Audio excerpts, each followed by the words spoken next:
Don, Yes. do you want to hear a ghost story? Do I? Golly gee. A young trainer strolls into Goldenrod City in the Johto region, thinking that they're going to walk into their next gym badge because it's the normal gym. What possible creature could prevent them from attaining their success in the normal gym? When the gym leader throws out a pink monstrosity of Miltank that proceeds to roll out and milk drink all over this poor trainer until they lose repeatedly for the foreseeable future. That's the cry of the fearsome beast you're describing. That is pure nightmare fuel. Well, if our eagle-eyed listeners can identify that noise, that would be the cry of the Miltank. Most fearsome, rolling out and milk drinking creature on this planet. That has to be one of the worst gym fights, right? Oh man, it's brutal. Because at that point, you also don't have anything that can hit it for super effective, because there's like no... I feel like you might be able to find like a Machop or like a Nidoran that has double kick, but other than that, I think you're like totally out of luck. And I feel like even if you have either of those, I still feel like Miltank's going to mess you up. It's gonna. I still feel like Whitney and her Miltank is like, that's like peak gym frustration to me. Maybe I was just a young kid who didn't know how to fight properly, but you just like, you get it low and then it takes a sip of that moo moo milk and it comes right back up. It also has like, doesn't it also have Body Slam too? Stomp sounds right. It's stomp, milk drink, attract, and roll out. That's it. Not Defense Curl. I believe in Heart Gold Soul Silver, it now has Scrappy as well. So your Ghastly is also not safe. And Lumberry, so you can't put it to sleep. It is just the worst. So that's our tie-in for our spooky month. We are talking about Miltank and cows and all things ruminants in this episode. We'll get into that later. We have a very interesting guest I think you all are going to enjoy hearing from. So with all that being said, Don, I think we should just get it started. Let's go right into it.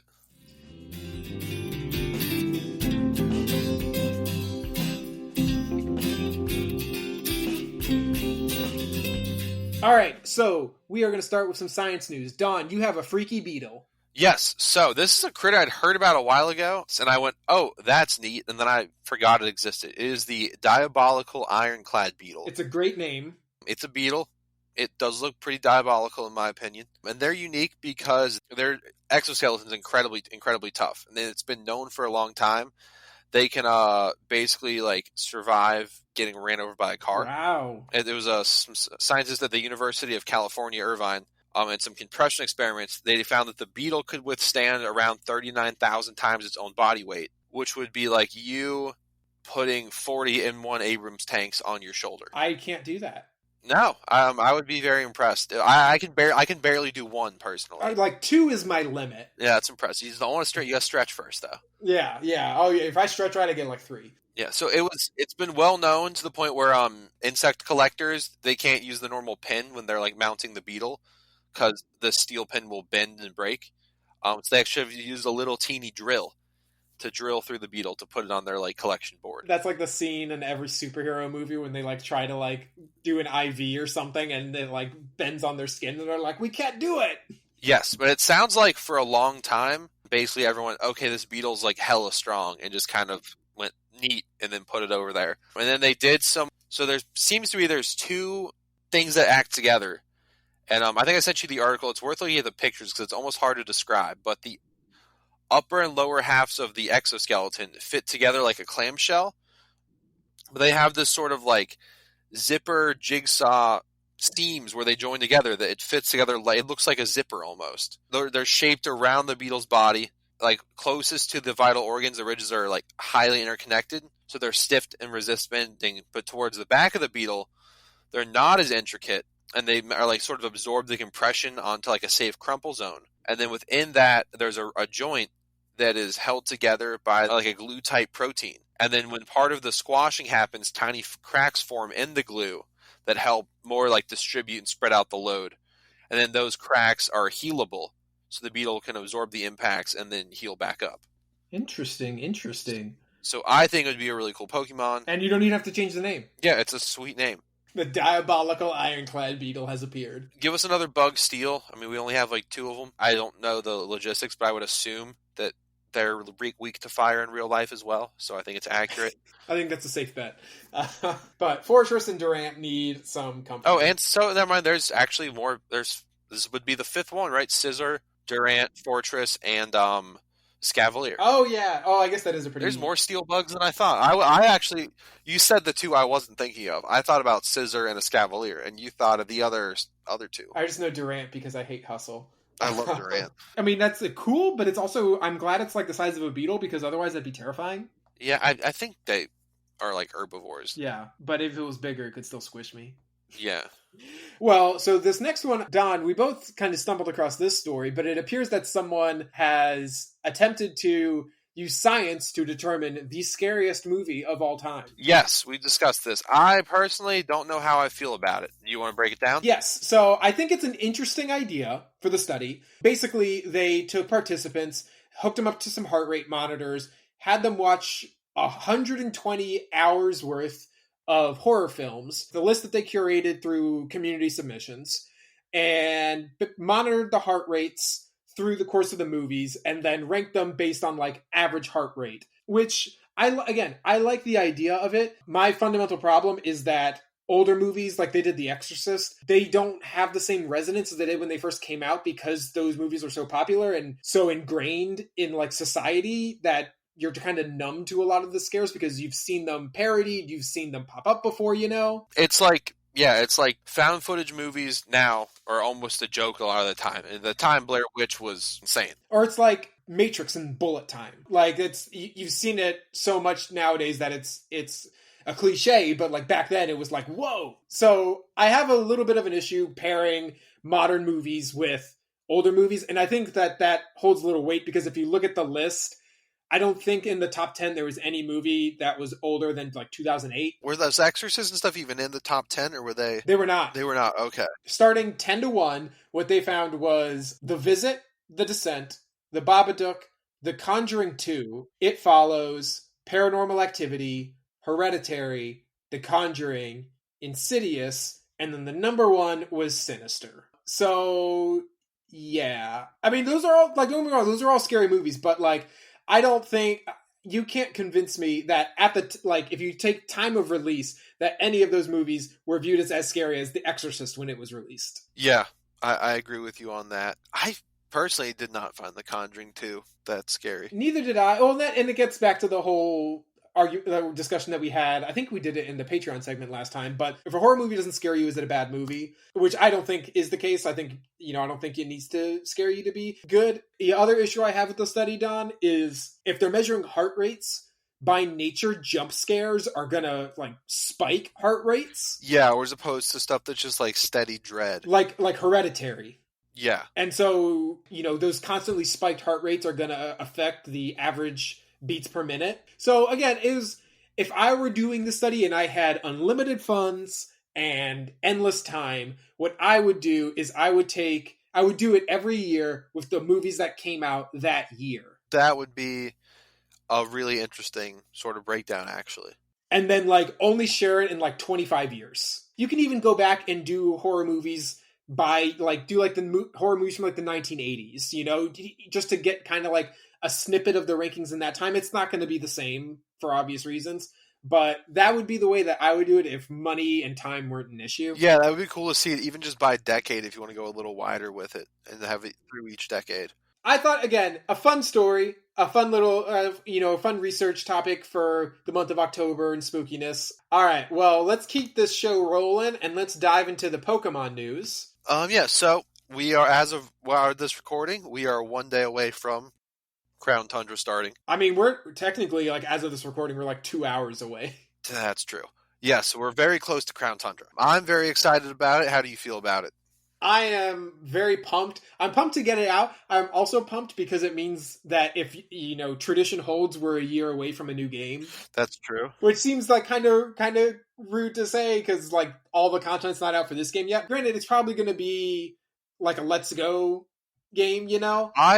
would be so okay with Let's Go Johto, honestly. Yeah, I would be good with that. I would be good with that. I'd be good with a Diamond and Pearl one too, because that was basically like my games as a kid. Is I did Red and Blue, I did Gold and Silver, I skipped Gen 3, and then I did Diamond Pearl. So I would be into a Diamond Pearl Redux. Speaking of Redux and all that, they showed us it exists. Where is Pokemon Snap?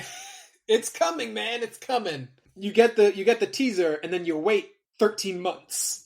Forever. And then they'll get you some more news. No, I'm excited to get more info on that. I'm just excited for more games. Like this, like Sword and Shield are very fun, and I'm having a lot of fun, especially with you teaching me how to appropriately battle and not just me fudging my way through it.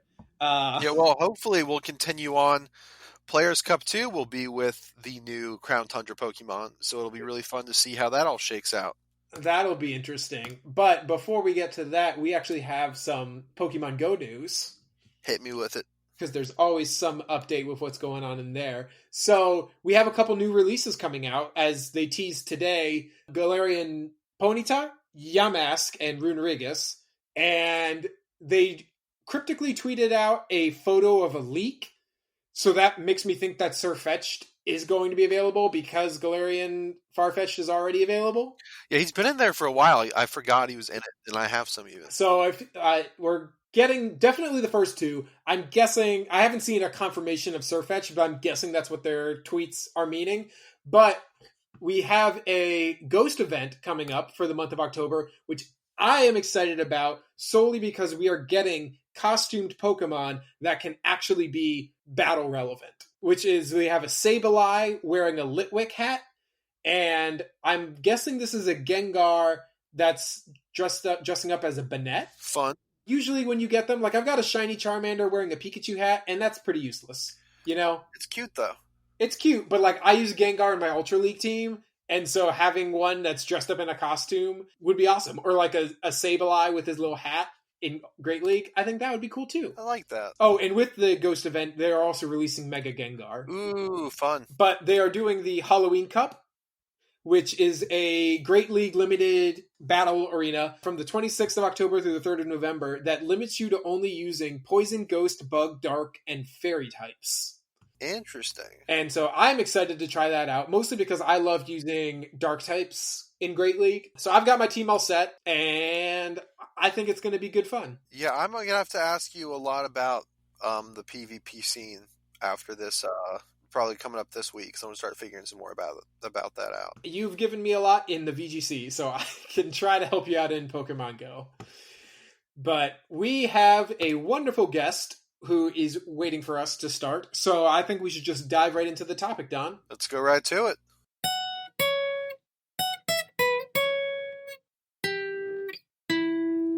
All right, Don, we are joined by a very special guest today. We have Jim Vineyard from your state of Florida to come and talk to us today. Howdy, Jim. Hi, how are you guys? Oh, we're doing good. Appreciate you making some time to come talk to us and our listeners. Yeah, my pleasure. Jim, we'll just kind of dive right into it. Why don't you introduce yourself, give some background to the listeners? Sure. So I am a current PhD student at the University of Florida. I study ruminant nutrition, and I came here I'm originally from Indiana, where I did my bachelor's at Purdue, did my master's out at University of Idaho, working with beef cattle and feeding some alternative forages, as well as some byproduct feeds. Came here to the great state of Florida, where now my research focuses primarily on the enzymatic digestion in cattle, primarily dairy cattle, looking both at lipids and fiber digestion in dairy cattle, but also kind of just ruminants in general. It wouldn't be an episode of The Science of Pokemon without at least two people from Florida talking on it. It has happened, we did have Lucas, who also lived in Florida, to be fair. Yeah. So you kind of gave us a specific view of the work that your lab is focused on. If you were explaining it to like an elevator pitch style to someone on the street, how would you describe the work that your lab is looking at? So our lab primarily focuses on fermentation. Everybody hears that cattle have 4 stomachs. That's in part true, but it's actually, everybody thinks FOUR, but it's FORE stomachs. Oh, that is a fact I never thought about, really. Yeah, and it's actually chambers of the stomach that come before the true stomach. And so the first two chambers, the reticulum and the rumen, is where a lot of fermentation of fibrous feeds like grasses are gonna occur. And so my lab focuses primarily on those first two chambers and the fermentation that occurs therein. And we actually have an in vitro system, which means in the lab, that we can actually replicate the fermentation that occurs in the rumen in a glass jar. We just basically need contents from a donor animal's rumen, and then we can incubate those with an artificial saliva and feeding these jars daily and actually replicate very similarly what's going to happen in the animal in terms of digestion. And what advantages does that setup your lab has with the in vitro with the glass fermentation? So with that, we kind of have two real big benefits that come from those. It's a very controlled environment. We only need animals for a very brief amount of time for this, and that's just to get the contents of their stomach that we then use in the lab. So there's a lot fewer variables that we can't control. We can then take those, and all we need to run any study that we do in the lab in that system, all we need is 2 cows 4 different times per study, compared to say the another trial we have going that has 60 cows that we're using for 3 months. So we can do studies in a much shorter period of time with much fewer animals and much less use of those animals. And that is kind of the way that animal research is going. We really kind of follow the reduce, reuse, recycle method in animal research, reduce the number of animals we use, reuse any animals if possible, and then recycle all of our dairy cattle. We pretty much recycle because they live on a functional dairy. And then the other benefit that we have, well, I guess there's 3 benefits really to our lab. With the in vitro method, it's much cheaper to do any study that we run in those to get very preliminary results for any. We do a lot of product testing for companies, but then we can also push super physiological levels of things that we couldn't necessarily do in a live animal for animal welfare concerns. So like there was one study we did looking at toxins and their effect on digestion. And so we could dose we call them fermenters. We could dose our fermenters with these toxins that we can't do in a functional animal for obvious reasons, but we can do that in a glass jar without any kind of welfare concern at all and really study what happens. So what you're telling me is a lot of advantages. Yeah. The only thing we really can't do is look at absorption of nutrients and like production of meat or milk. So how unique is that setup in the industry? There's probably around 10 of them around the world. So it's relatively unique. And of all those 10, not all of them are functional anymore. So what is the ultimate goal of your lab? What are you all hoping to achieve from your work? Our work is really aimed at improving animal production. We really only work with cattle in our lab. So really increasing production of milk or meat while maintaining or improving health of the animal. And we kind of meet that goal by we work with a lot of companies to test a lot of different products all across the spectrum of nutrients. We've done carbohydrate studies, protein studies, lipid studies, vitamins, kind of done it all to look at improving production, improving animal health, and doing so with a reduced use of animals, because a lot of these companies come in with new products and they want to test them with us first. One, because it's a smaller investment for them, but also two, if they don't get results in our system, a lot of times they can go back to the drawing board, try to figure out what went wrong, and then try it again without needing to spend a ton of money on a bunch of animals for a long period of time. So one of the words that you've used multiple times, and I just want to make sure we explain it for anyone who might not know, is we keep hearing the word rumen and ruminant. Can you explain what is a ruminant? So a ruminant is any animal that has this four-chambered stomach. And the four chambers of this stomach are the reticulum, which is the first compartment, which helps participate in the fermentation of fibrous feeds. So humans don't really have the ability to break down cellulose, and technically neither do ruminants, but the microbes that live in their reticulum, and then the rumen, the compartment we'll talk about next, they have the ability to break down cellulose. So if the microbes can break that down, that energy can then be used. And they break that down and they ferment it into what are called volatile fatty acids. And those are just short chain fatty acids that the ruminant animal can use for energy. We call it the energy currency in cattle is volatile fatty acids, whereas in humans or pigs, it's glucose. And then that rumen functions to ferment those feeds and then constantly mix them. And they have to meet a certain size of particle to pass onto the next chamber. And in order to do that, a cow will actually regurgitate their feed. Chewing the cud, right? Exactly.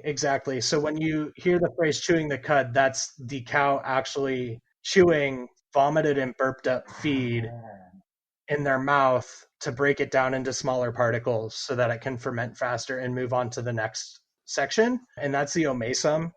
And the omasum has these large leaves of tissue that function to pull water out of the feed so that it doesn't dilute out the acid that is in the next chamber, which is the abomasum, which is the true stomach. And that's the glandular acidic stomach like what we have. And then from there on, ruminants are pretty much the same as any other animal. What's a typical digestion time? Like, how long does this process take from like start to finish? So it can take a day, 2 days. It really depends on a factor of digestibility, like how fast those large particles. So if you think about like long blades of grass, how quickly those can be fermented and broken down into smaller particles. Because to go from the rumen to the omasum, those particles need to be about less than 2 centimeters in length to be able to actually pass into the omasum, because it's just a very, very small opening that they go to. And then it also has to, it's a factor of how much that animal is eating. So if you think about like physically pushing the food through, like shoving new food in on top of it, that'll increase the rate of passage through the digestive system because there's almost like more force behind it. So what typically goes into a ruminant's diet? So it depends on the ruminant, and the diets are... Let's focus on your lab and dairy cattle. Sure. So in dairy cattle, we feed, usually it's like 50-50 what we call forage. So any kind of like grass-like food. So that could be things like hay. We produce what's called silage, which is basically fermented plants. Kind of doing a little bit of some pre-work on that food. Exactly. And then the concentrate is things like corn grain or soybean meal, things that they're a little bit more energy dense or protein dense. And we kind of use pretty much those four things. But in a wild ruminant or a grazing beef cow, it's really pretty much just grass. You get some of your deer or goats and they'll eat like leaves and berries and twigs and stuff, but it's mostly grass. That makes a lot of sense. I was going to ask about that. So what kind of impact does the nutrition that they have for us? We live in an era in which the population of the earth is growing at an incredible rate, but the earth isn't getting any bigger. We're not really gaining any land. We're actually losing land to development. And so we need to feed a population that's growing and growing and growing with the same amount of land. So when it comes to feeding dairy cattle, we are all about efficiency. So if you can feed that animal less feed, but produce more milk, that's going to benefit, your farmer, your grocery store, the consumer that's buying milk. That's going to benefit everybody because the less cost that goes into producing the same or more milk, the better. Because we, in the past 50 years, what we used to be able to produce milk wise with 3 cows, we can now produce with 2. Is that mainly like a diet sort of thing, or is that just better genetics from like breeding, or a combination? It's a combination of both. We've selected cows that have better milk production traits, but it's also a lot of nutrition as well. If you were to compare a dairy cow from, say, New Zealand, where they don't grow a lot of corn or soybeans or barley or canola, those cows are going to produce less milk on average than a cow in the United States would, because those cows are really fed just grass, Right. and our cows are fed a combination of different things. I have one last question for you. Mhm. I was perusing your lab's website, and one of the things that jumped out to me was the goal to minimize environmental impact. Sure. And so I was wondering if you could go into just how does the work that your lab is doing, how could it ultimately impact that area? How does the nutrition of the feed impact the environment? In terms of animal impact on the environment, we kind of think in 2 fields, and that is nitrogen runoff and methane production. So your nitrogen runoff is going to be coming in the feces and the urine. And so in order to reduce and minimize the amount of nitrogen these animals are putting off, we need to feed them a more precise protein amount. We've done a lot of investigation looking at different treatments of protein sources to change digestibilities, because when it comes to nitrogen, that nitrogen is found in amino acids. And so we have to balance our rations so that we're not putting in a bunch of extra amino acids that aren't going to get used. So we balance our diets for amino acids so that those are not just digested and broken down into nitrogen and then excreted. And then in terms of methane, a lot of people think methane comes from cow farts, and it actually comes from cow burps. Huh, how about that? The other end. Yeah. Ruminant nutrition is pretty much all just burps and poop. And so methane is actually a waste product in the rumen. It's a byproduct of fermentation. So we have done studies in ruminant nutrition to look at ways to mitigate methane. And one of the things we've looked at is more looking at easily digested carbohydrates that are going to break down more into one of the 3 volatile fatty acids is propionate, and it's a 3-carbon molecule, and that one produces the least amount of waste in terms of methane. And we have also looked at things like adding lipids to diets. Lipids come in saturated and unsaturated forms, and the unsaturated forms are your things like canola oil, corn oil, things that are liquid at room temperature, and those can actually take on those hydrogens and become more saturated. And so if those hydrogens aren't present in the rumen environment, they can't find carbon and then be expelled as methane. So we kind of look in terms of things like that to kind of mitigate environmental impacts of cattle. Well, it sounds like your lab is tackling a lot of different things. We have our toes in a lot of different areas right now, and those are just a couple of them. So, well, this has all been very interesting, but I think it's time we got to the main event, which is the Pokemon. Absolutely. So we can't have an episode of this topic and not talk about Miltank. Again, the second bovine Pokemon introduced in the game. Miltank debuted in Gold and Silver and has been in every game since, except for the Let's Go series. Let's take a moment real quick, though. Have a moment of silence for all of our teams that were manhandled by Whitney's Miltank when we were young. The terror that was Roll Out and Milk Drink. But given that Miltank is the milk cow Pokemon, it says that Miltank can produce 5 gallons of milk a day. And I was curious how that compares with real cows. Ooh, that's a good one. Yeah, so that is a lot less. So cows are usually producing closer to 15 to 20 gallons of milk per day, at least in the United States, where we have selectively bred cattle and are feeding really high quality diets. That's going to be a little less in places across the pond because they are primarily grass-based systems. So there's a lot lower digestibility diet, a lot less rapidly fermentable carbohydrates that are going to kind of enable that huge milk production. But they're still probably around like 10 gallons of milk per day. Wow, that's more than I would have thought. I think that might be one of the few times that like the real world animal outshines the Pokemon. I think so. But if you look at Miltank's size, it's a lot smaller than, say, the Holstein that it's based off of. Dairy cattle are generally, at least in the United States, are usually single-purpose breeds like Holsteins, Brown Swiss, and Jerseys.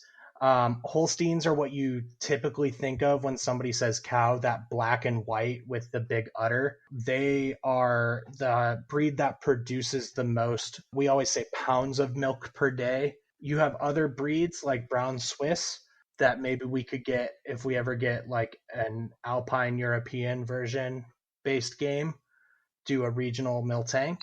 That'd be cool. They're known for a higher milk fat content. So a lot of people that produce ice cream or cheese or butter from their cows, they're going to have a few of those in their herd to increase the milk fat content. Does Miltank get thick fat, Don? Yes. I said that with confidence, and I'm not 100%, but I think it does. Give me 1 second. Yeah, it does. Okay, I thought it did. It's thick fat, scrappy, and sap sipper. I mean, I understand, and like my grandparents had cows, so like I know they can move. It's always faster than I think it is, though, and it's gotten me into trouble before. I have found that, at least in dairy, you never want to chase a cow because they're always going to outrun you. Yeah.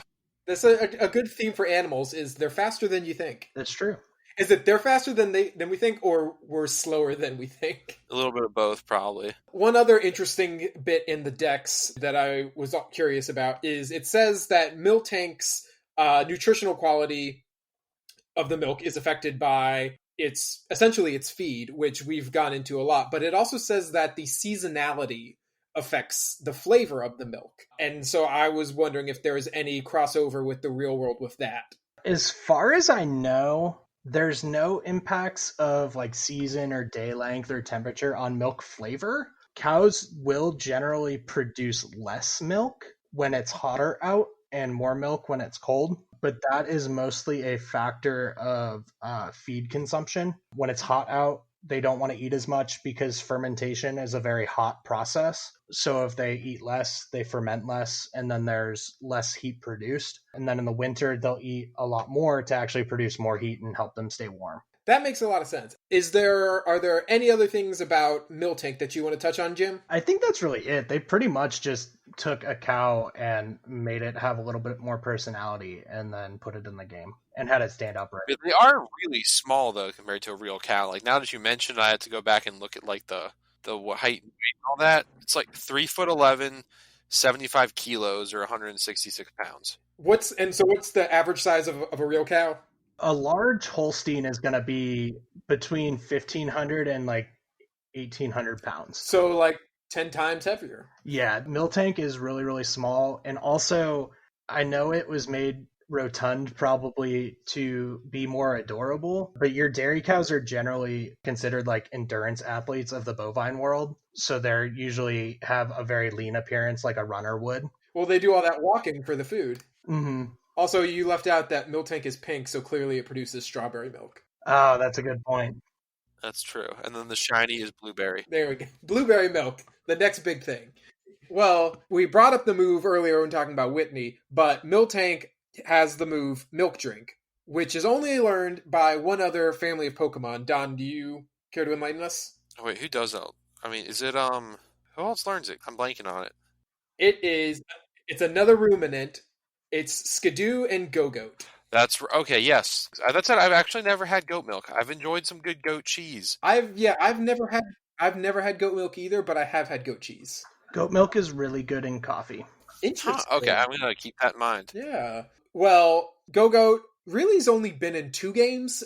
Introduced in X and Y, and then also is in Omega Ruby and Alpha Sapphire. And its dex entries in both are exactly the same. So there's not a lot to really go into, like, comping them. But one of the interesting things that I saw is that it said that Skidoo was one of the earliest Pokemon to live in harmony with the humans. And looking at human history, this actually lines up with what is believed of early humans, and that goats were one of the earliest domesticated animals by humans around 10,000 years ago. Do either of you have thoughts about why goats and herbivores like them would make that easy transition early on? I'm going to take a shot in the dark, so I'm not even looking at the show notes. The full freestyle.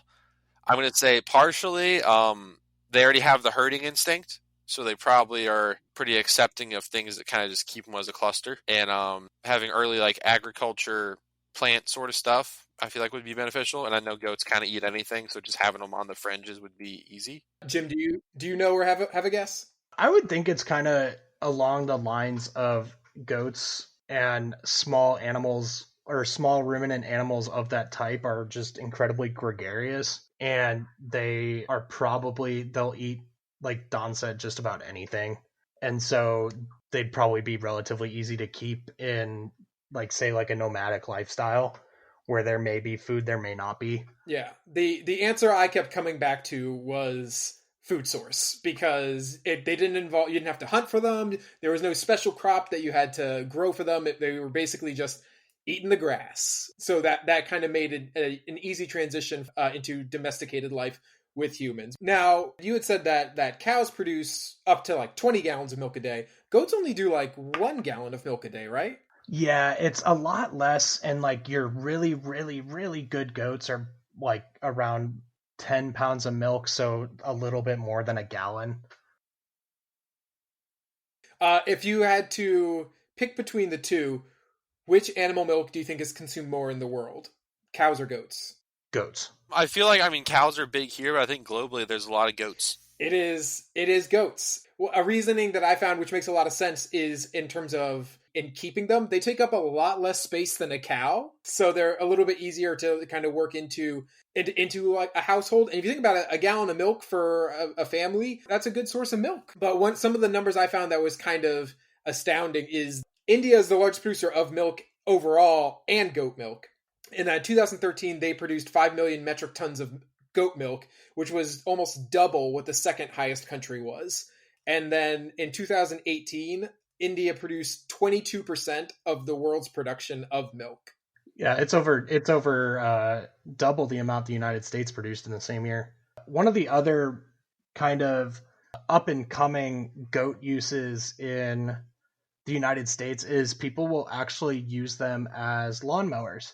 They do a pretty good job, unless you have like nice landscaping, and then they just eat everything. Goats actually made national headlines a few years ago in Boise, Idaho. Somebody had rented a herd of goats and not done a great job of securing them into wherever they were having them clear brush. And they actually got out and were wandering through a Boise suburb eating people's landscaping. Oh no. Speaking of goat, and aren't goats like your classic goat? Aren't they like invasive in Hawaii? I think so. I think people brought them there for food, and then they're something that can kind of turn feral relatively easy, because they're super hardy. I could see that, yeah. Well, I actually did a story a couple years ago on solar farms and sheep. Mm-hmm. And how the same kind of idea, using them as lawnmowers, but they didn't want to use goats because goats climb everything. And that's what you don't want on solar panels. Right. Yeah, that would be very unideal, I feel like. Jim, do you have any other ruminants in the Pokedex you want to touch on? I think one of the ones that's probably surprising to people is giraffe rig. Yeah, we were talking about this earlier, and I didn't even think about it. Yeah, giraffes are the world's largest ruminant, and so they do the exact same thing as a cow does, just on a lot taller scale. So they still do the chewing of the cud where they have to regurgitate feed, but instead of that having to travel like 1.5 feet up the esophagus, it has to go all the way up the giraffe's neck to be able to do the same thing. That's impressive. Do cows also have the prehensile tongue? Yes. I had a cow that I used to work with that if you weren't giving her attention, she would wrap her tongue around your arm and pull it into her mouth and begin chewing. That's not very nice. I've got a cow licking story, actually, now that you mentioned that. When I was younger, I would help my grandpa out on his farm up in South Georgia. He had, he probably had like 50 cows or so. And they were all, I don't remember the breed, but they were like meat cows, and they were like jet black for the most part. He had this old creepy barn way out in the middle of nowhere in like the woods basically, and you have to go there. I would go there and help out and stuff. And the cows were like super friendly, and if you were sweaty, they would try to lick you guys for the salt. And I just remember being out there. I was 12 years old by myself in the pitch black, and something just licks the back of my neck. And I've never been more afraid in my entire life. Giant tongue going down the back of your neck without you knowing what it is. Yeah, I was very upset. Oh no. Well, before we start wrapping up, Don, do you have any mons you want to touch on? I have a last minute question for you, and then I'll give my own thought as well. If there was a particular ruminant you would like to add to the game, which one? Oh, that's a good question. Or it could even be like a specific breed of like cow or sheep that's not in the game as well. It doesn't just have to be like a deer. So I think probably the two that I would really want to see in the game would be moose Pokemon. Ooh, that'd be good. Oh, we don't have a moose. And you could have it be kind of like grass ghost or grass water, because they spend a lot of time in the water, but they're also like kind of spooky. Yeah. I had a friend when I lived in northern Idaho. She was out taking her trash out, and she tossed it in the dumpster and closed the lid, and there was just a moose behind the dumpster just staring at her that had snuck out. I've heard that they do that creepy looking. Yeah, they're real creepy. We always underestimate how big moose are. Yes. They are huge. Yeah. So we actually all forgot about a giant other ruminant Pokemon. What's that? Xerneas. Oh, yeah. Oh, yeah. The legendary ruminant. Yeah, he's like, I feel like he's probably like an Irish elk or like an extinct big old deer type critter. Yeah. Yeah, I could definitely see the Irish elk or like the white stag. Jim, you had one other one that you were going to add too. Oh, yeah. I think and we do kind of have a sheep Pokemon already, but I think a bighorn sheep. Yes, hell yeah. I'm so on board for that. Would be really cool. You could have it be rock type, and I think they could definitely do some really cool stuff with that. Its move pool's already preset. You got bounce, you got head smash, and then you got my one. I think it's already in the. I mean, I could talk about a bunch of different type of deer because I'm really into deer and stuff. But I do think I think it's called a gulabi. It's like the goat that's like its baby. It's like when it's little, it's like really cute, and it looks like it could be a real life fairy type. And then when it grows up, it looks like one of the things from Dark Souls. Oh, I know exactly what you're talking about. Yes, you should, Chris. You should Google gulabi goat, and the baby it looks like it's a fairy type, and the adult it looks like the guy who's like, who has rung the bell of awakening in Dark Souls. The customary part of the episode where Don says, "Chris, Google this," and I say, "Oh no." To Google it, the babies are so cute. Also, they're a giant freaking goat. They're huge. It's very long. Yeah, it doesn't like it screams like fairy type as a little one, and then something else when it's big. Yeah, I could see that. I definitely could see that. Well, I guess at this point, unless you all have anything else to note, I think we can start pushing to the wrap up. Yeah, I think I'm good.